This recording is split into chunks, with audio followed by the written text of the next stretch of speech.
한덕수 총리님, 네. 노무현 대통령 마지막 총리하셨죠? 네. 그래서 제가 한덕수 총리님을 여전히 존경합니다. 우리 노무현 대통령이 기용해서 함께 국정 파트너로서 대한민국을 운영하셨기 때문입니다. 방금 전에 총리께서 하신 말씀 전적으로 동의합니다. 그래서 여쭙습니다.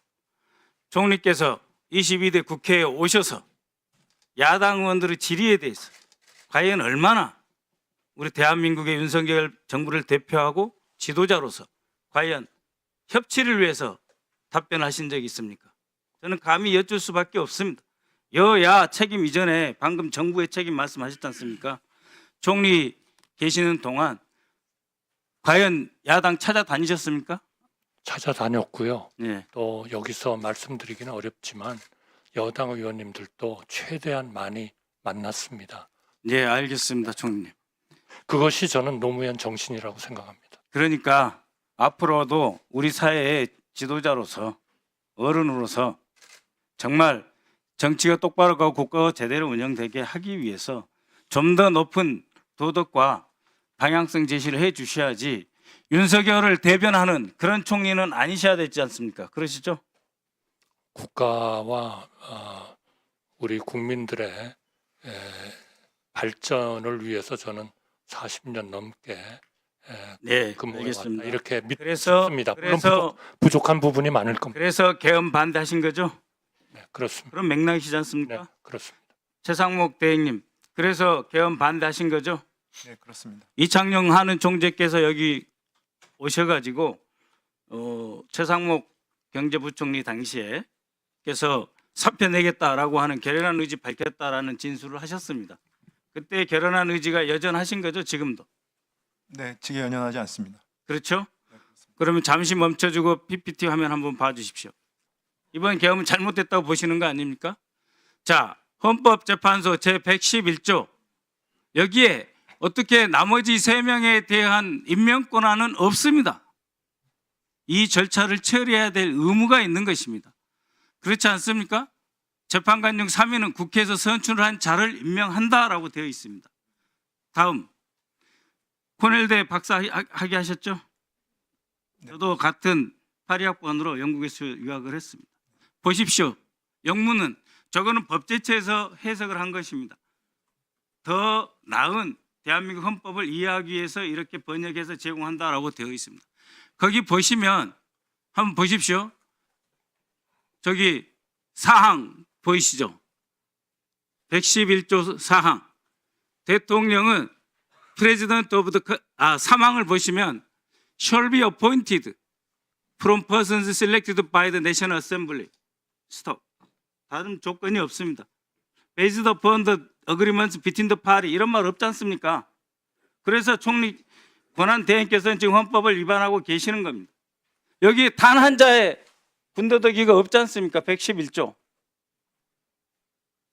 그 다음 다시 묻겠습니다. 권한 대행님, 네, 대통령이 주신 문건 대통령과 수석비서관 하셨지 않습니까? 네, 그렇습니다. 상하 관계죠. 경제부총리로 임명하셨습니다. 대통령이 그만큼 믿기 때문이시겠죠. 그 문건 어떻게 접어서 호주머니에 넣으셨습니까? 접은 상태에서 받았습니다. 어떻게 가로로 접었습니까? 세로로 접었습니까? 뭐 설명을 드리기는 그런데 아니 그래서 형태로 접었습니다. 그러면 접혀 있는 상태 이 그 쪽지를 접혀 있는 받았습니다. 상태가 세로입니까? 가로입니까? 가로입니다. 이겁니까? 아니면 가로. 가로로 2번 정도 접혀 있고 가로가 한 번 더 두 접혀 번 있었습니다. 접혔다 이거죠. 또 한 번 접혀 있었습니다. 한 번 더 접혔어요? 네, 그렇습니다. 그러면은 이거를 저는 받아서 그 당시에 쪽지로 인식을 했습니다. 말씀드린 거죠. 부총리 그렇게 했을 때 대통령이 이 지시 문건을 주시면 국무회의에 빈손으로 갑니까? 서류 가방 들고 가시죠. 저는 그때 사복으로 갔습니다. 사복으로 가셨습니까? 네, 그러니까 더더욱 국무회의가 아니었겠네요. 저는 그죠? 사복으로 갔습니다. 그래서 이렇게 접어서 밑에 분한테 주시고 그 다음에 이런 상태의 문건을 펴가지고 검찰에 제출하신 겁니까? 제가 제출하지 않았습니다. 아니 그러니까 이렇게 폈을 거 아니에요. 아니, 제가 피지 않았습니다. 그러니까 저는 그러니까 제출한 상태에서 이렇게 접혀진 흔적이 없어요. 아니 근데 저는 그 밑에 분이 이거를 다리미질 해가지고 펴가지고 다시 작성해 제출한 그거는 건 뭐 차관한테 물어보시면 될 텐데요. 접은 아니 상태에서 그러니까 받으신 분이 제가 드린 국정이니까 제가 질문 드리는 거예요. 저는 지금 말씀하신 자료가 뭔지를 모르겠거든요. 그러니까 보신 자료가 접히지 않은 자료라는 게 무슨 뜻인지 모르겠고요. 저는 예, 그거 기억에 확인하겠습니다. 따라서 그러니까 받은 예, 거를 확인될 갖다가 겁니다. 했던 것입니다. 네. 그러니까 지금 경제부총리 기억한 거는 거의 이 정도로 접혀져 있다는 거 아닙니까? 네. 그런데 약 3시간 후에 다시 보니 내용이 말이 안 됐죠. 그죠? 따를 수 없었죠. 그래서 기재부 직원들한테 나는 따르지 않겠다 말씀하신 거죠. 그 내용을 보지 않고 얘기했습니다. 이미 보시기도 전에 따르지 않고 했는데 이 내용을 보니 더욱 말이 안 된다 이런 말씀이신가요? 그 내용을 다 읽지도 않았습니다. 아, 정확히 그러니까 그 말씀드립니다. 사후에 봐도 더더욱 말이 안 된다는 거 아닙니까? 우리 민병덕 지금 질의에 물어보시니까 제가 답변하는 거고 그 당시에는 정확히 제가 국회에서요 네. 예비비란 단어도 기억을 못하고 재정자금 유동성으로 답변을 했습니다. 그 정도로 저는 그 예, 알겠습니다. 문건에 대해서 기억이 전혀 없었습니다. 예. 자, 정진석 비서실장께 질문 드리겠습니다. 김용현이 대통령을 이렇게 잘못 모셔가지고 계엄으로 끌고 간 것에 대해서 당시 국무회의 그 배석자로서 김용현에게 뭐라고 말씀하셨습니까? 저는 국무회의 배석자가 아니었습니다. 그러면 그 자리에 계셨지 않습니까? 국무회의에 참석하지 않았습니다. 그럼 김용현에게 해제- 뭐라고 했습니까? 해제 국무회의는 참석했고 배석했지만 김용현하고 접촉한 적 없습니까? 그러니까 정확히 말하면은 부딪힌 적 있잖아요. 아, 그러면은 김 비서실장은 기본적으로 계엄을 찬성하셨습니까? 계엄에 찬성한 바 없고 찬성한 적 없으시죠? 김선호 국방장관 직무대행 예, 직무대행입니다. 지금 증거인멸 하고 있습니까 없습니까? 증거 보존하고 있습니까? 예, 증거 인멸하는 적 없습니다. 감찰실장이나 기타 부하들에게 자체 조사 시키고 있습니까?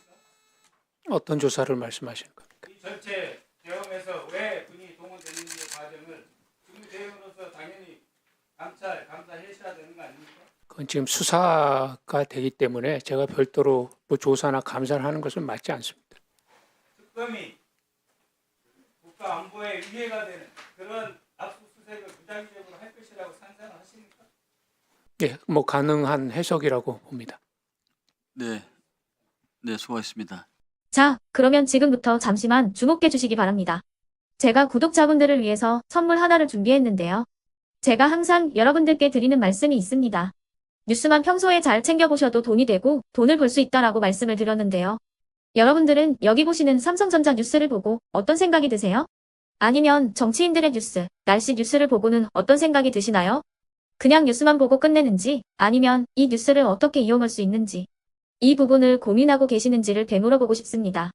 그 이유가 뭐냐 하면 제가 지난번에 여러분들께 뭐라고 말씀을 드렸었죠? 지금은 반도체 섹터를 눈여겨보셔야 한다고 말씀드렸습니다. 그리고 나서 이런 썸네일들 뉴스를 통해서 많이 보셨을 겁니다. 반도체 내용이 이슈가 됐을 때 부자들은 어떻게 생각한다? 반도체 관련주들은 뭐가 있는지, 어떤 종목이 가장 좋은지, 어디에 투자해야 돈이 몰리는지 자연스럽게 생각한다고 제가 말씀을 드렸죠. 그 이유가 뭐냐 하면 부자들이 봤을 때는 이슈가 곧 돈으로 이어지고 그 이슈가 나에게 돈을 벌어준다는 경험적 확신이 있기 때문에 부자들은 항상 이런 사회적 이슈를 관심 있게 챙겨본다고 제가 말씀을 드렸습니다. 이번에도 마찬가지인데요. 제가 지난번에 시청자분들과 함께하는 주식으로 수익 내기 이벤트를 진행했었죠. 당연히 100% 무료로 진행을 했었고요.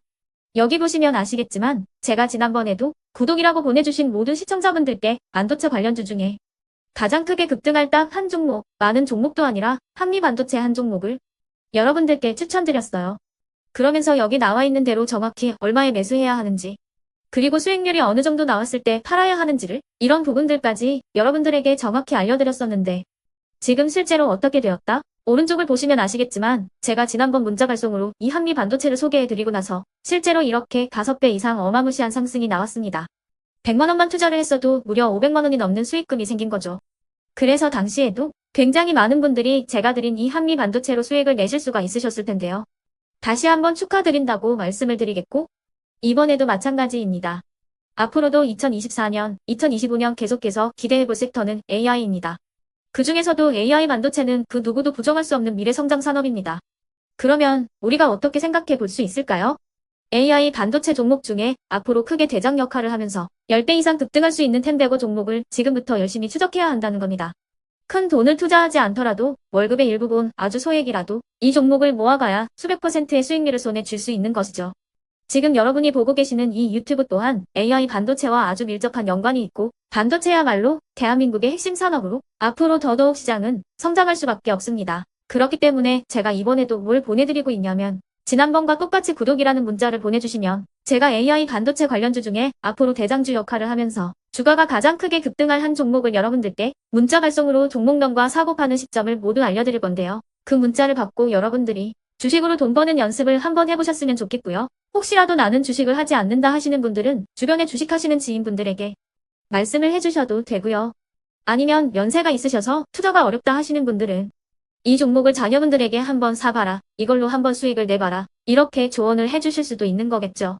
그래서 지금 이 영상을 보시는 시청자분들 중에 나도 이번 종목이 좀 궁금하다 하시는 분들은요. 누구나 상관없이 그리고 어느 시간대나 상관없이 부담없이 010-2514-5930번으로 구독이라는 문자 보내주시면 제가 이번에도 똑같이 무료 추천 급등주 문자를 보내드리겠습니다. 이해되시겠죠? 제 번호 010-2514-5930번으로 구독이라는 문자 보내주시면 여러분들이 직접 이슈를 통해서 돈 버는 연습을 해보실 수가 있는 거고 제가 돈을 받는 것도 아니고 투자를 대신해 드리는 것도 아니기 때문에 부담 없이 신청해 주시면 되는 겁니다. 그리고 수익이 나면 저는 다른 것은 하나도 바라지 않습니다. 제 채널에 구독, 좋아요 한 번씩만 눌러주시라 이렇게 다시 한번 말씀을 드리겠습니다.